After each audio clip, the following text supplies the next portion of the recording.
नमो बुद्धाय। आज हम एक ऐसे प्रश्न पर बात करेंगे जो हजारों वर्षों से मानवता को परेशान कर रहा है। वो प्रश्न है, चेतना क्या है? वह कौन है जो देखता है, सुनता है, सोचता है और महसूस करता है? ये जीवित होने का एहसास कहाँ से आता है? क्या यही चेतना है?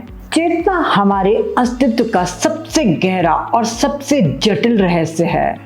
हम रोज सुबह उठते हैं, दुनिया को देखते हैं, खुशी दुख महसूस करते हैं, लेकिन शायद ही कभी रुक कर पूछते हैं कि ये सब अनुभव करने वाला मैं आखिर है कौन? तो आज की कड़ी में जानेंगे कि कॉन्शियसनेस क्या है। साइंटिफिक लैबोरेटरीज में ब्रेन स्कैनिंग करके इसकी गतिविधि को मापते हैं। फिलोसोफर्स घंटों बहस करते हैं। दुनिया के सभी धर्म और आध्यात्मिक परंपराएं इसके अपने अपने उत्तर देती हैं। फिर भी आज तक ये रहस्य पूरी तरह सुलझा नहीं है। चलिए इस यात्रा को शुरू करते हैं। सबसे पहले पश्चिमी दर्शन की बात करें। 7वीं सदी के महान दार्शनिक रेने देकार्त ने कहा, मैं सोचता हूं इसीलिए मैं हूं। उनका मतलब था कि सोचने की क्षमता ही साबित करती है कि एक स्थायी मैं या आत्मा जरूर है और यह मैं शरीर से अलग और स्थिर है। लेकिन 18वीं सदी के दार्शनिक डेविड ह्यूम ने ठीक उल्टा कहा। उन्होंने कहा कि जब हम अपनी अंदरूनी दुनिया में गहराई से देखते हैं तो हमें कोई स्थायी मैं नहीं मिलता। हमें सिर्फ विचारों, भावनाओं और अनुभवों का एक लगातार बदलता हुआ समूह मिलता है। जैसे नदी का बहता पानी, हर पल नया, पुराना कुछ भी ठहरा नहीं रहता। ये विचार गौतम बुद्ध के अनंतता यानी अनात्म सिद्धांत से बहुत करीब है। भगवान बुद्ध ने कहा कि मैं कोई ठोस स्थायी चीज नहीं है, ये सिर्फ हर क्षण बदलने वाले अनुभवों की एक श्रृंखला है। हिंदू धर्म में चेतना को आत्मा या चैतन्य के रूप में देखा जाता है। ये आत्मा शाश्वत, अविनाशी और परम ब्रह्म का अंश मानी जाती है। हिंदू दर्शन के अनुसार शरीर और मन तो निरंतर बदलते रहते हैं, लेकिन आत्मा न जन्म लेती है न मरती है। ये विभिन्न शरीरों को धारण करते हुए जन्म मरण के चक्र में यात्रा करती है। जब तक अविद्या और अहंकार के कारण व्यक्ति आत्मा को शरीर समझता रहता है, तब तक दुख और बंधन बना रहता है। मोक्ष तभी संभव है जब यह भ्रम टूट जाए और जीवात्मा परमात्मा में विलीन होने का अनुभव करे। अहम ब्रह्मास्मि या तत्वमसी का साक्षात्कार हो जाए। इस प्रकार हिंदू परंपरा चेतना को एक शाश्वत, दिव्य और एकत्वपूर्ण सत्ता मानती है। अब मॉडर्न साइंस की बात करें। आज का न्यूरो साइंस चेतना को मुख्य रूप से हार्डवेयर और सॉफ्टवेयर मॉडल से समझाता है। ब्रेन हार्डवेयर है, जैसे कंप्यूटर का प्रोसेसर। चेतना उसमें चलने वाला सॉफ्टवेयर है। साइंस कहता है कि चेतना ब्रेन के अरबों न्यूरॉन्स के बीच होने वाली जटिल इलेक्ट्रोमैग्नेटिक रिएक्शंस का सिर्फ एक बाय प्रोडक्ट है। जब ब्रेन एक्टिव रहता है तब चेतना होती है। मस्तिष्क जब मर जाता है तो चेतना भी हमेशा के लिए खत्म हो जाती है। लेकिन यहाँ एक बड़ी समस्या है। मृत्यु के ठीक उस पल में शरीर के सारे अंग और मस्तिष्क के न्यूरॉन्स अभी भी भौतिक रूप से मौजूद होते हैं। कोई बड़ा नुकसान नहीं हुआ होता, फिर भी चेतना अचानक पूरी तरह गायब हो जाती है। साइंस ये नहीं बता पाता कि वह चैतन्य ऊर्जा कहाँ चली गई। अगर चेतना ब्रेन एक्टिविटी का बाय प्रोडक्ट है, तो जब न्यूरॉन्स अभी भी हैं, तब चेतना क्यों लुप्त हो जाती है? हम ब्रेन की एक्टिविटी को माप सकते हैं। EEG, fMRI से देख सकते हैं कि कौन सा हिस्सा सक्रिय है, लेकिन हमारे व्यक्तिगत अनुभव जैसे दर्द का तीखा एहसास, प्रियजन के साथ होने वाली गहरी खुशी या संगीत सुनते समय मन में उठने वाला सुंदर भाव, ये सब वास्तव में कहां से आते हैं? इसी को डेविड चार्ल्स ने हार्ट प्रॉब्लम ऑफ कॉन्शियसनेस नाम दिया। हम ब्रेन एक्टिविटी तो माप सकते हैं, हम समझ सकते हैं कि हम कैसे देखते हैं, याद रखते हैं और बोलते हैं। इन्हें साइंस आसान समस्याएं यानी इजी प्रॉब्लम्स कहता है। लेकिन एक बड़ी समस्या बाकी है। जब हम कोई चीज देखते हैं या दर्द महसूस करते हैं तो सिर्फ मशीन जैसी प्रक्रिया नहीं होती, उसके साथ एक व्यक्तिगत एहसास भी जुड़ा होता है, जैसे लाल रंग की सुंदरता या दर्द का तीखापन। साइंस ये नहीं बता पाता कि इन प्रक्रियाओं के साथ ये निजी अनुभव क्यों आता है। इसी रहस्य को हार्ट प्रॉब्लम्स ऑफ कॉन्शियसनेस कहते हैं। अब कुछ मॉडर्न थ्योरीज देखें। सर्वचेतनावाद यानी पैनसाइकिज्म आधुनिक पश्चिमी दर्शन की एक लोकप्रिय अवधारणा है, जिसे मॉडर्न स्पिरिचुअलिटी ने भी अपनाया है। इसमें कहा जाता है कि चेतना ब्रह्मांड की मूलभूत विशेषता है और हर जगह मनुष्य, परमाणु, कणों, पत्थरों, पेड़ों में भी किसी न किसी रूप और मात्रा में मौजूद है। बस जटिलता बढ़ने पर इसका स्तर ऊंचा होता है। इस थ्योरी का सबसे बड़ा फायदा यह है कि अब सवाल चेतना कैसे बनी ये पूछना ही गलत हो जाता है, क्योंकि चेतना हमेशा से मौजूद है, सिर्फ अलग अलग रूपों और स्तरों में। लेकिन बौद्ध दृष्टिकोण इससे अलग है। बुद्ध ने चेतना को समझने के लिए प्रत्युत समुत्पाद यानी डिपेंडेंट ओरिजिनेशन का क्रांतिकारी सिद्धांत प्रस्तुत किया। बौद्ध मनोविज्ञान के अनुसार चेतना स्वतंत्र रूप से अस्तित्व में नहीं है, ये पूर्णतः शर्तों पर निर्भर है यानी कंडीशन्ड है। जिस प्रकार एक लौ बिना ईंधन के नहीं जल सकती, गिटार की ध्वनि बिना तारों के कंपन के उत्पन्न नहीं हो सकती, या एक छाया केवल तभी बनती है जब कोई वस्तु प्रकाश के मार्ग को बाधित करती है, ठीक उसी प्रकार चेतना तब उदय होती है जब इंद्रियां बाह्य विषयों के संपर्क में आती हैं, यानी सेंसेस जब ऑब्जेक्ट के संपर्क में आते हैं। ये एक दर्पण में प्रतिबिंब के समान है। प्रतिबिंब वास्तविक प्रतीत होता है, किंतु दर्पण और वस्तु के बिना उसका कोई स्वतंत्र अस्तित्व नहीं है। इसीलिए बौद्ध दर्शन कहता है कि चेतना कोई हर जगह फैली हुई जादुई चीज नहीं है। ये तभी उत्पन्न होती है जब सही कारण और परिस्थितियां मिले। ठीक जैसे आग तभी जलती है जब लकड़ी, हवा और चिंगारी मिले। चेतना के लिए जरूरी है इंद्रियां, बाहरी दुनिया से संपर्क, पिछले कर्मों के बीज और तृष्णा, अज्ञानता जैसे मानसिक आदतें। बौद्ध दर्शन में चेतना क्षणिक यानी कि क्षण क्षण बदलने वाली है और अनात्म है, यानी बिना कोई स्थायी मैं के है। न्यूरोसाइंस और बौद्ध दोनों मानते हैं कि कॉन्शियसनेस कोई स्थायी मैं नहीं, बल्कि एक बदलती हुई प्रक्रिया है। लेकिन बौद्ध दर्शन एक ही चेतना को नहीं मानता। बौद्ध दर्शन में चेतना को 6 प्रकार से समझाया गया है। ये 6 कॉन्शियसनेस ही हमारी रोजमर्रा की जिंदगी में हर पल काम करती हैं।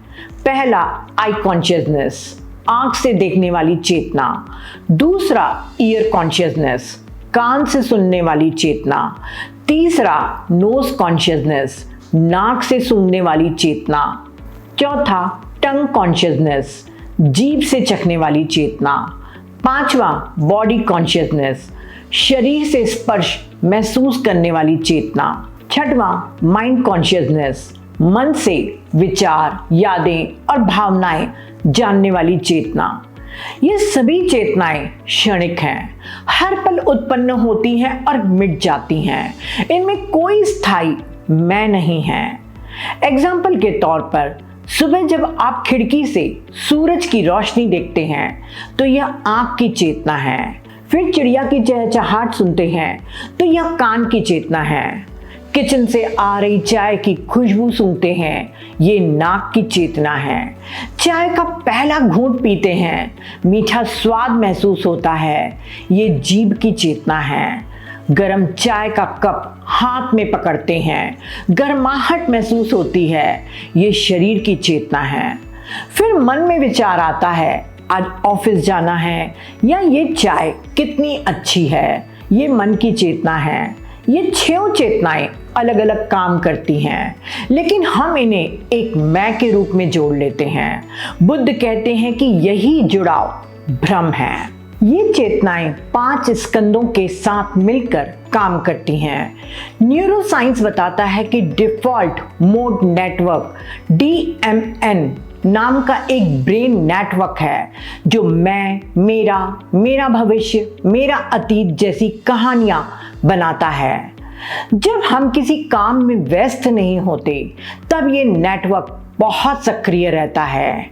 माइंड वायरिंग, चिंता, अहंकार आदि। इसीलिए खाली दिमाग शैतान का दिमाग कहलाता है। मेडिटेशन से ये DMN शांत हो जाता है। एक्सपीरियंस्ड मेडिटेटर्स में DMN की एक्टिविटी काफी कम होती है। ये बौद्ध, अनित्य और अनात्म से मेल खाता है।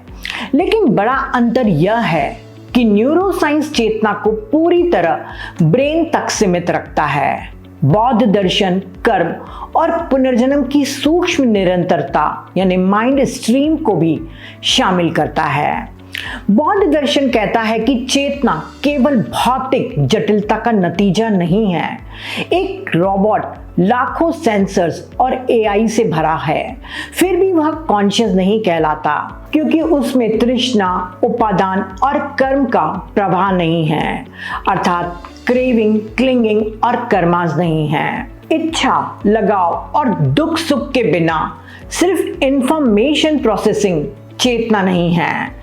इसीलिए चेतना एक दुर्लभ और अनमोल घटना है जो केवल संवेदनशील प्राणियों में संभव है। यही इसे मुक्ति का बहुमूल्य अवसर बनाती है। बौद्ध दर्शन में व्यक्ति 5 स्कंदों का समुच्चय है।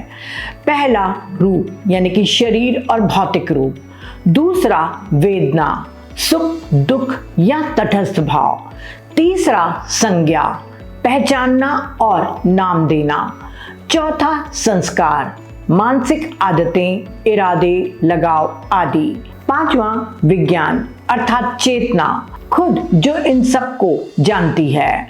ये 5 स्कंद हर पल एक साथ काम करते हैं और लगातार बदलते रहते हैं। तो प्रश्न उठता है कि क्या सिर्फ मनुष्य ही चैतन्य है?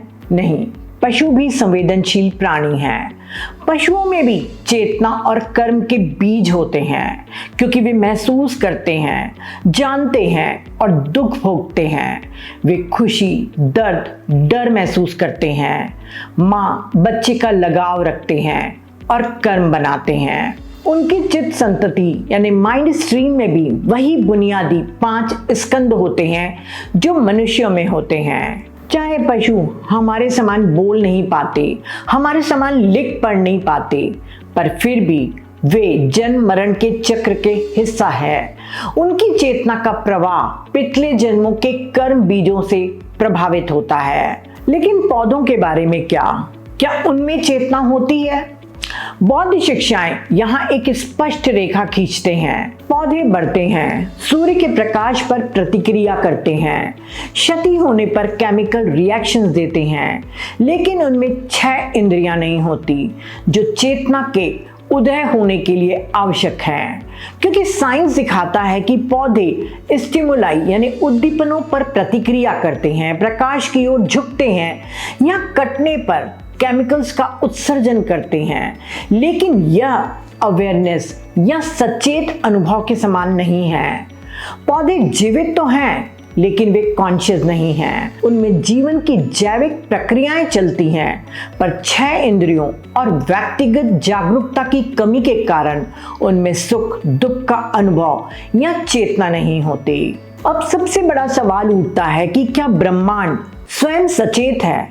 कई लोग तारों को देखकर या प्रकृति में बैठकर एक प्रकार का विस्मय अनुभव करते हैं, कुछ लोग इसमें किसी दैवीय शक्ति या कॉस्मिक इंटेलिजेंस की उपस्थिति महसूस करते हैं। कुछ आधुनिक विचारक सुझाव देते हैं कि शायद ब्रह्मांड चेतन है, क्योंकि चेतना रियलिटी के ताने बाने में अंतर्निहित है। लेकिन बौद्ध दृष्टिकोण से ब्रह्मांड कोई सचेत प्राणी नहीं है। यह सजीव प्राणियों की तरह ज्ञान नहीं रखता, इसमें कोई मंशा नहीं होती, यह निर्णय नहीं लेता। चट्टान, ग्रह, तारे या आकाश गंगाओं में चेतना नहीं होती। ये सब भौतिक नियमों के अनुसार बनते और नष्ट होते रहते हैं, लेकिन इनमें कोई अवेयरनेस, इच्छा या अनुभव नहीं होता। इसका मतलब यह नहीं कि ब्रह्मांड मृत या अर्थहीन है। इसका सीधा मतलब केवल इतना है कि अवेयरनेस, जैसा हम जानते हैं, एक बहुत ही विशिष्ट और दुर्लभ चीज है। ये संवेदनशील प्राणियों के भीतर ही घटित होती है, ना कि पूरे ब्रह्मांड में। चंद्रमा पलटकर नहीं देखता, हवा जानबूझकर दिशा तय नहीं करती। ब्रह्मांड नियमों से चलता है, विचारों से नहीं। अब सबसे महत्वपूर्ण सवाल, इसका हमारे जीवन में क्या मतलब है? पहला, चेतना बहुत दुर्लभ है। यह हर जगह नहीं फैली हुई है, हमें इसका सम्मान करना चाहिए।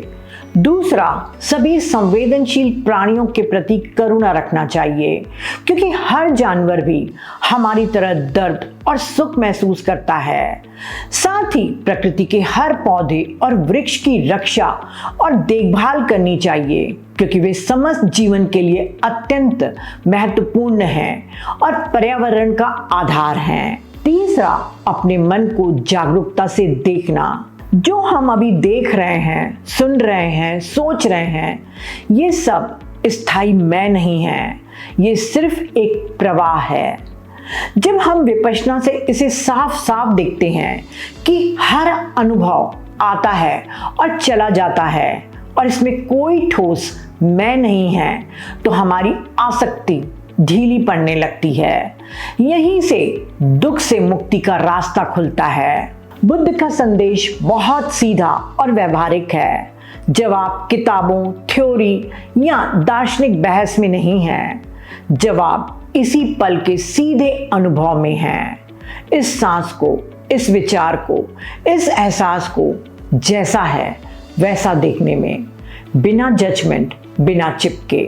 तो फ्रेंड्स, आज हमने कॉन्शियसनेस के रहस्य को जाना, पर यह चेतना का रहस्य सिर्फ जानने के लिए नहीं, जीने के लिए है। मानव जीवन दुर्लभ है और इस जीवन में धम्म का मिलना और भी दुर्लभ है। आइए इस अनमोल उपहार को व्यर्थ न जाने दें। आज से ही जागरूक होकर अपने प्रत्येक अनुभव को देखना शुरू करें, आसक्ति छोड़ें और करुणा का अभ्यास करें। इसी में हमारा सच्चा कल्याण और दुख से मुक्ति छिपी हुई है। ये जीवन सिर्फ जीने के लिए नहीं, जागने और मुक्त होने के लिए है। सबका मंगल हो। नमो बुद्धाय।